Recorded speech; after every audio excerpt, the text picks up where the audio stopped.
Bonjour, je me présente, je suis Géraldine Lance-Perrin, journaliste. Les astronautes sont de véritables héros. Ils doivent à la fois être des scientifiques, des ingénieurs et doivent savoir manipuler des objets qui n'existent nulle part ailleurs, et tout cela dans un environnement ultra complexe et extrême. Leur métier me fait rêver. C'est la raison pour laquelle je suis partie à la rencontre de la première femme française habilitée à les former.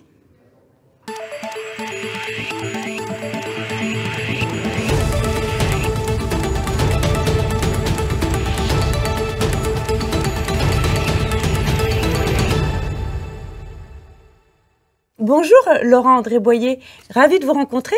Bonjour Géraldine. Merci de nous accueillir ici à l'Agence spatiale européenne, qui est un peu dans le fond votre seconde maison, puisque vous y êtes formatrice auprès de tous les astronautes qui se rendent à bord de la Station spatiale internationale, toute agence confondue. Pourquoi avoir choisi ce lieu ? C'est un lieu assez emblématique. On est au bon endroit pour parler de cette industrie, et puis parce que le bâtiment est magnifique aussi. Donc voilà, c'est vraiment le bon endroit, je pense. Vous exercez un métier de niche. Est-ce une manière de vous sentir vivante ? Alors, pas nécessairement. Je pense que c'est une manière de s'engager extrêmement fort dans un projet très collectif. Donc, ça contribue peut-être à se sentir un peu plus vivant. Et puis, ça me permet aussi de participer à l'exploration spatiale sans avoir à quitter la terre ferme. Donc ça me plaît beaucoup aussi. Oui, parce que finalement, vous formez les astronautes, mais vous n'avez jamais été dans l'espace. Non, Dieu merci. Donc, c'est pas un rêve ? Non, pas du tout. Pas du tout. Et puis, au-delà de ça, je pense que j'ai pas ce qu'il faut pour les qualités nécessaires pour partir dans l'espace. Et puis, c'est véritablement pas quelque chose qui m'attire. Donc, voilà, je préfère rester ici sur Terre.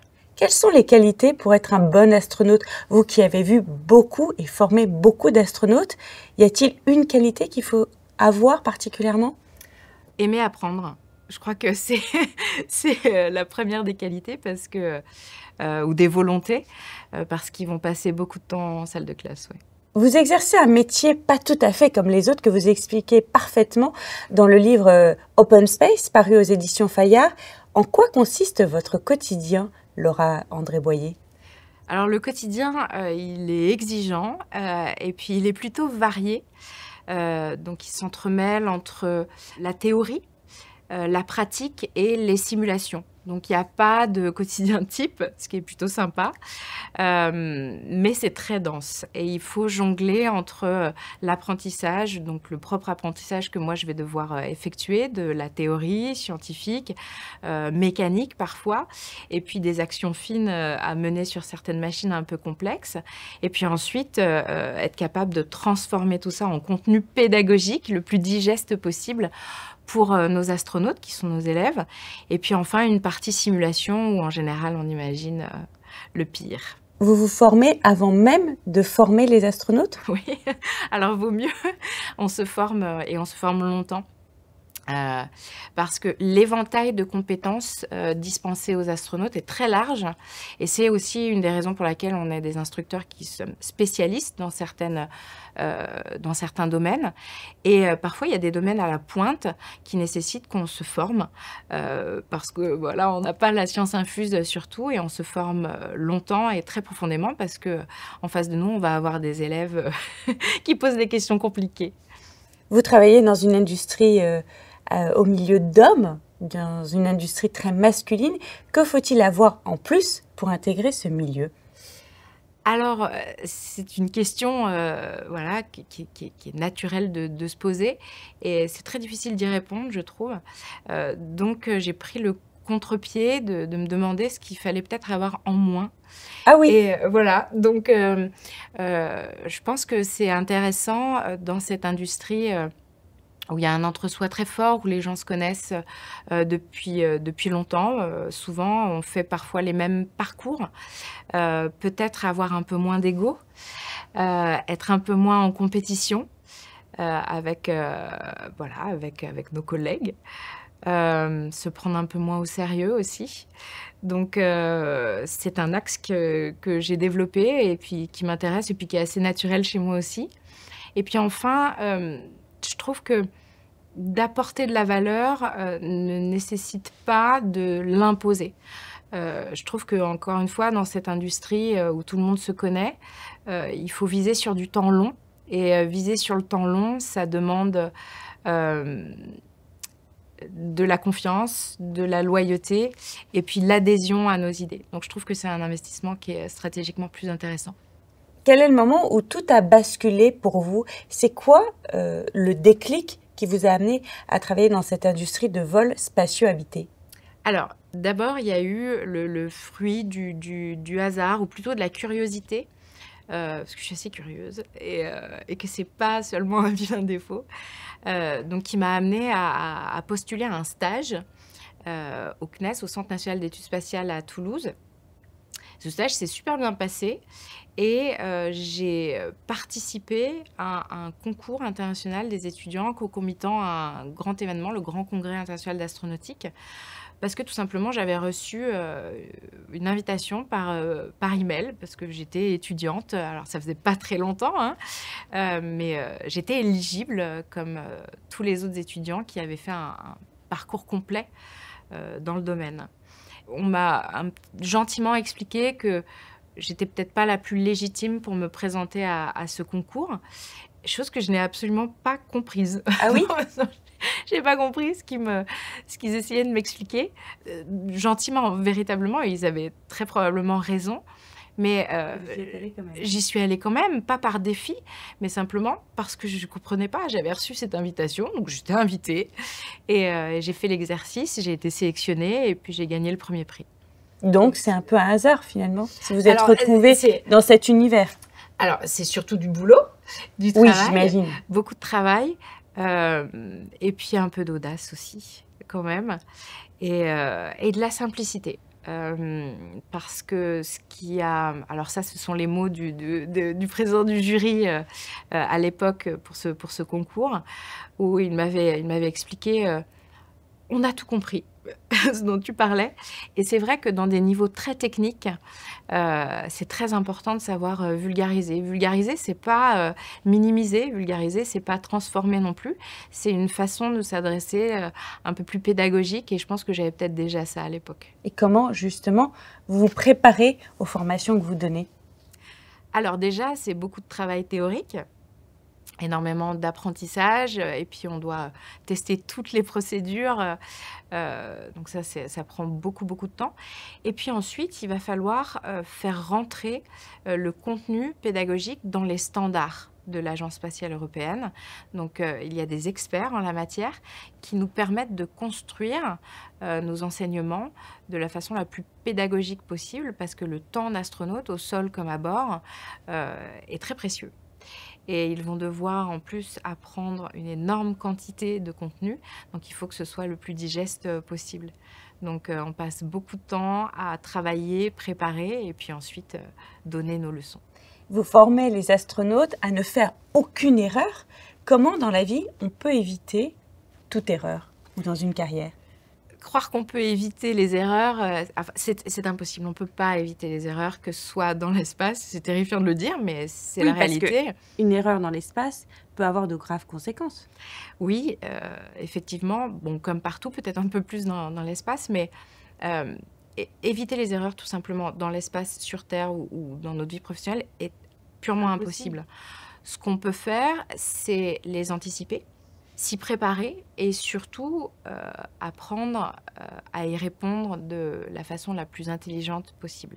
Donc ça, c'est véritablement le travail sur lequel on se concentre. Et c'est pour ça qu'on fait aussi des simulations où on va simuler des pannes, des erreurs aussi, des erreurs humaines, hein. L'humain va faire des erreurs. Et il faut qu'on ait une façon de penser, un protocole, une procédure, une structure qui permette d'absorber ces erreurs, de redistribuer les responsabilités et de pouvoir agilement réagir.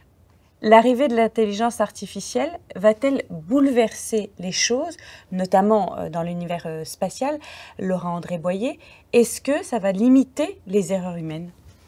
Je pense que, alors on utilise déjà l'intelligence artificielle, j'utilise moi-même. Par contre, je l'utilise avec discernement et avec une intelligence aussi humaine par-dessus. Donc je pense que ça va être un allié très intéressant pour anticiper sur un éventail encore plus large d'erreurs. Parce que là, jusqu'à présent, c'est nous qui, en équipe, qui les pensons, qui les imaginons, qui les anticipons. Et avoir une intelligence artificielle pour nous aider justement dans ce domaine va très probablement nous être utile. Le spatial, Laura-André Boyer, c'est tellement loin de nos préoccupations quotidiennes. Comment faites-vous, à travers vos conférences, pour faire des parallèles entre les astronautes, leur monde, et puis celui des entreprises très terre-à-terre ? Alors, on a l'impression que c'est loin, et en fin de compte, quand on discute avec les entreprises, on se rend compte que certaines problématiques sont communes, beaucoup d'ailleurs sont communes.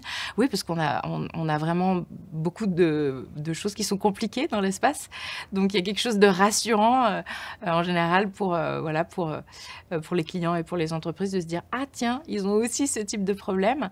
Et puis les stratégies, les techniques qui sont utilisées par les astronautes et par les personnes de l'industrie du vol spatial habité sont plutôt intéressantes pour s'en inspirer pour le coup par les entreprises. Donc il y a des défis en termes de communication, de leadership, de collectif, d'enjeux d'innovation, de prise de risque, de prise de décision dans des situations complexes. Et donc ça, ce sont des choses qui résonnent beaucoup avec le monde de l'entreprise et leurs défis actuels. Et puis, c'est aussi intéressant de voir que les astronautes se préparent à la réussite en se confrontant à certaines dimensions d'échec aussi, avec des simulations, où ils se mettent en difficulté, où on les met en difficulté. Et ça, c'est un principe assez universel. Vous apprenez aux astronautes à travailler dans l'espace. Avez-vous des tips pour la vie sur Terre ? Bon, alors déjà, nos astronautes, ils travaillent en équipage et ce sont des équipages qui fonctionnent bien, qui sont équilibrés. Donc, bien choisir son équipage sur Terre, son entourage, en fin de compte, qu'il soit personnel ou professionnel. Avoir une bonne capacité à ranger et organiser les priorités et être lucide sur le fait que cet ordre change régulièrement. Donc, bien savoir organiser ses priorités, je trouve que c'est quelque chose de très important. C'est quelque chose de fondamental à bord de la Station spatiale internationale. Et dans la vie, c'est très utile. Savoir communiquer, devoir communiquer et le faire le plus convenablement et correctement possible. Pour anticiper tout type de problème, finalement ? Oui, et puis pour pouvoir gérer toute situation et être un bon camarade, tout simplement, oui. Pensez-vous qu'on soit capable un jour de vivre ailleurs que sur Terre ? Ben, c'est déjà le cas. Depuis une vingtaine d'années, il y a des rotations d'équipage régulières qui permettent à des astronautes de vivre en orbite basse terrestre, alors pas très loin, à 400 km d'altitude, mais de façon ininterrompue depuis quand même plusieurs dizaines d'années. Donc c'est assez remarquable. Par contre, est-ce que l'humain sera capable d'aller s'installer, par exemple, sur la Lune ou sur Mars ou ailleurs ? Eh bien, ce sont des décisions qui doivent être prises à l'échelle politique. Et de ces politiques vont découler des montées en gamme en termes de performance, de technologie, d'innovation qui pourraient éventuellement le permettre. Aujourd'hui, c'est un peu compliqué parce que ça demande un certain consensus aussi et des moyens techniques et technologiques qu'on ne possède pas nécessairement. Mais si les politiques vont dans cette direction, oui, absolument. Merci Laura-André Boyer. Ce que je retiens de cet entretien avec vous, c'est que finalement, au-delà de la magie du spatial, c'est que l'industrie du vol spatial habité a beaucoup de parallèles avec les enjeux des entreprises, gestion de crise, collectif, prise de décision en situation complexe, dimension interculturelle et puis aussi les enjeux environnementaux. Effectivement, on a des enjeux environnementaux certains. Il faut savoir jongler dans cette industrie du spatial et encore plus du vol spatial habité, avec toute la visibilité qu'elle représente, entre les enjeux géopolitiques, géostratégiques, environnementaux, financiers et humains. Parce que le premier objectif de cette station spatiale internationale, c'est avant tout une coopération internationale qui fonctionne tout de même très bien. Et ça, c'est assez remarquable avec l'actualité dans laquelle on est. Et puis le deuxième objectif de ce mécano géant à 28 000 km/h en orbite autour de la Terre, c'est aussi d'avoir des retombées scientifiques, améliorer des procédés pour nous, humains sur Terre, pour améliorer notre qualité de vie ici. Il n'y a pas mieux, dans le fond, que cette conclusion.